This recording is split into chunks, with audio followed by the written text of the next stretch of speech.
Have you ever wondered where you really stand with God? Are you overcome with feelings of guilt because of things you've done wrong? Are you tired of religion that focuses on rules that you can't keep? Have we got good news for you? It's time to listen in on some casual conversation with Mike Kapler and Joel Brieseke and discover what true freedom is all about. This is Growing in Grace. Growing in Grace with Mike and Joel, another weekly podcast, is on the air. Hey, Joel, how's it going? Weekly podcast. Every once in a while, we're recording this on Skype, and sometimes there's a little hiccup in things, and I didn't know if that was one of those or not, because you said weekly podcast, and I didn't know if you did that on purpose or not. I'll have to listen back, and I'll let you know. It just seemed like there was a tiny little space in there. Anyway, we have fun doing this program. In between recording different podcasts, we talk about some stuff. The revelations that we have, it's just awesome, Cap. I mean, we've been doing this for 8 years, believe it or not. Hold on a second. What is this one? This is the one that's going to be. This is our eight-year podcast today. Whoa. Yeah, that blows me away. I need to go get baptized. I'm so excited. I'm just kidding, but February 10th, 2005, our first Growing in Grace podcast aired, and that's the date of this one. That's the date where this one's going to be first put up there on growingingrace.org.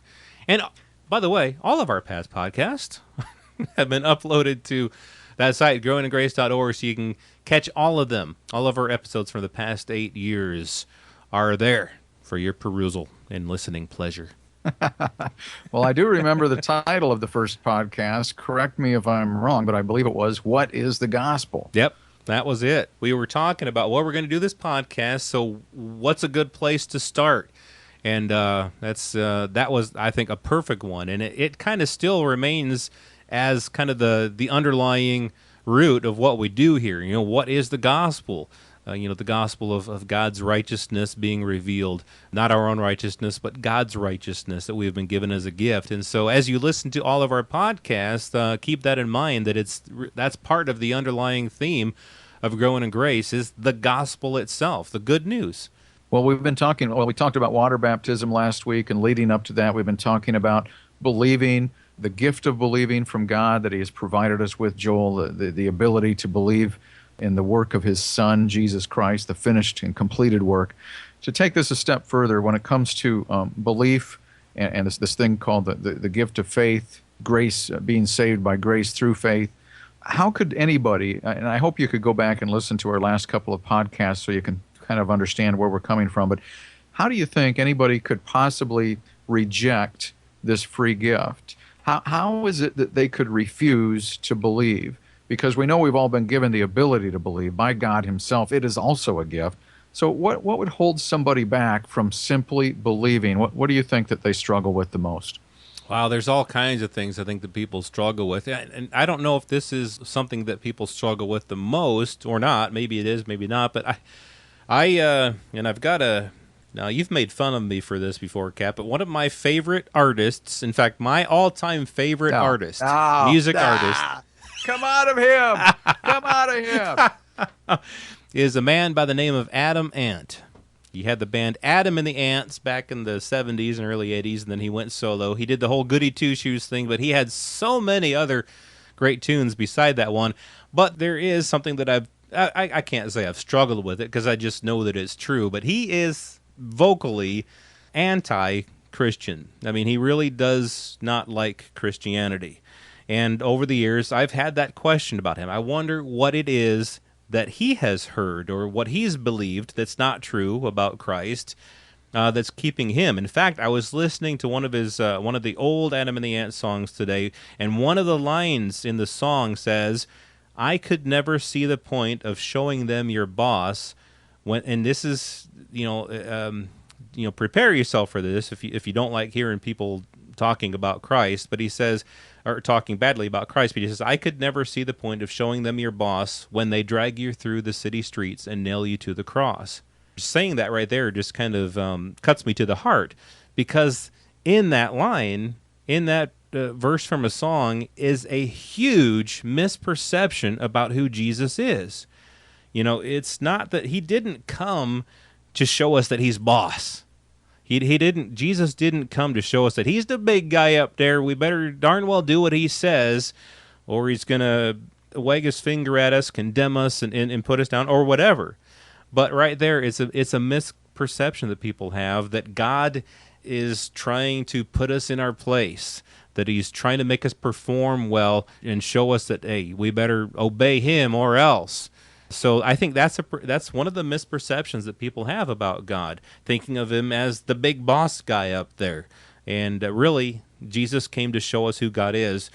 Jesus came and he served people. He washed the feet of his disciples. That's not showing them your boss. That's showing them that you're a servant.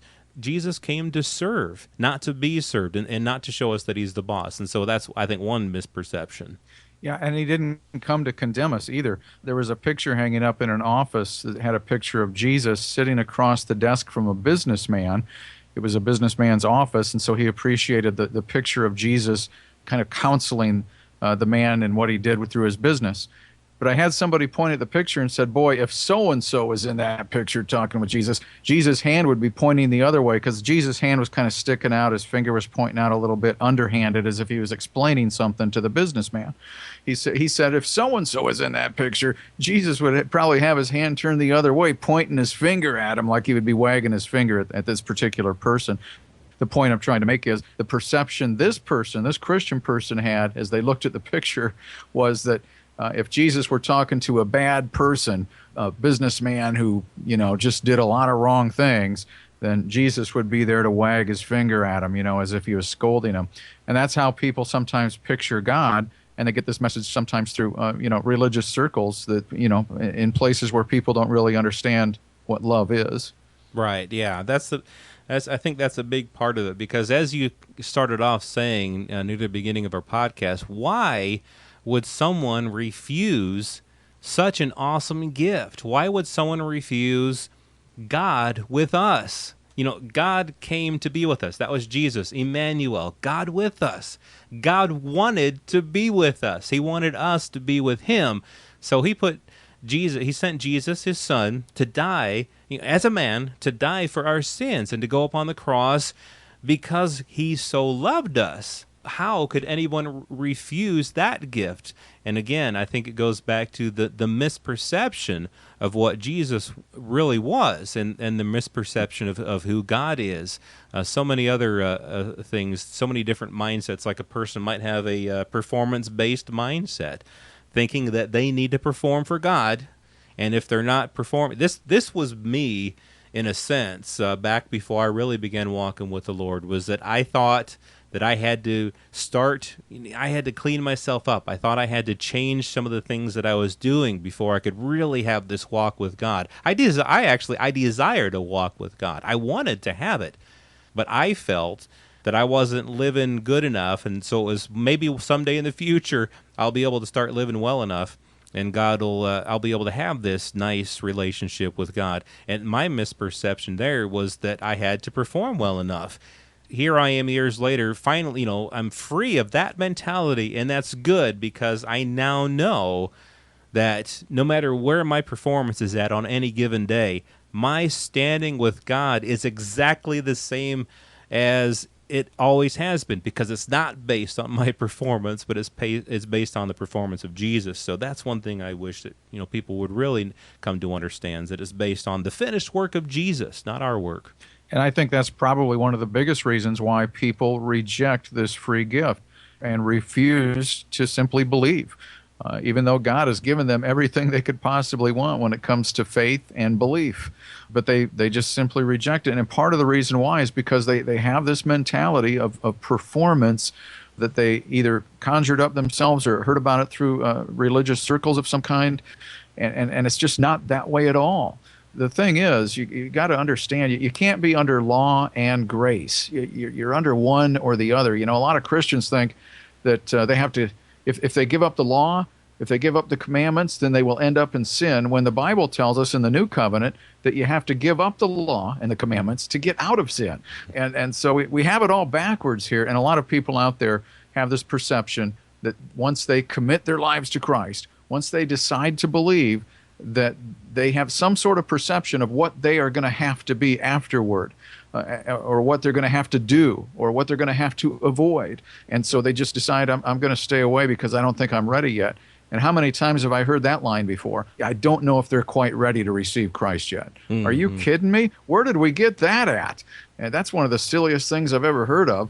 And even before I was growing in grace, I thought that was a silly thing, because, I mean, a free gift is a free gift, right? Yeah, a free gift is a free gift, and that's what we need to be telling the world. You know, the ministry of reconciliation, that God was in Christ reconciling the world to himself, not counting their sins against them. And that's our message to the world. But instead, and this is a problem that's gone on in the church for a long time, a lot of times the message that the church gives to the world is that you are in sin, and we need to protest that. And there's a numerous amount of issues that we could bring up that the church goes out there and they protest, whether it's in small ways, you know, with picket signs or with demonstrations or whatever, or whether it's just talking to your neighbors and telling them, hey, you really need to knock that off. In one way or another, the church has sent the message to the world that unless they change their ways, they can't have a relationship with God. And we picket and we protest. And the world then gets totally the opposite message, because Jesus didn't come to protest the sins of the world. He came to take away the sins of the world. That's the message we need to be giving out to the world. Yeah, if you've had the mindset, maybe you're listening right now, maybe you're trying to decide whether you want to take that next step and just simply believe that what Jesus Christ did at the cross with his spilled blood was enough. He's not expecting anything in return, because there's nothing that we can do to get ourselves right with God. We simply believe that what he did provided us the way to be right with God. So if you have this mentality or this mindset that you need to change in order for this to work, you need to get rid of that. Because God has already accepted you, and actually forgiveness has already been bought and paid for. Now we just simply choose to believe that and live in that, because it's all about him. Grace is God's ability in us. If we're going to go back to performance, law, commandments, that's our ability, and it will always fail. Yeah, and I think you're really getting to the heart of what growing in grace is. You know, it's about his ability in us, his life in us, and not our own abilities. And, well, now, Cap, we've got 8 years of growing in grace officially under the belt. Next week, I guess we'll be starting our 9th year. Looking forward to what the next year has to bring us here on Growing in Grace, Cap. No teaser this week, not a clue where we'll be going next week. So just be here next week for more talk about growing in grace with me, the Breeze Man, and Cap, Mike Kapler, right here on Growing in Grace at growingingrace.org. This has been Growing in Grace with Mike Kapler and Joel Briezeke, heard online through various internet sources around the world each week. To access hundreds of past programs, visit graceroots.org. Share it with a friend and listen again next week for more Growing in Grace.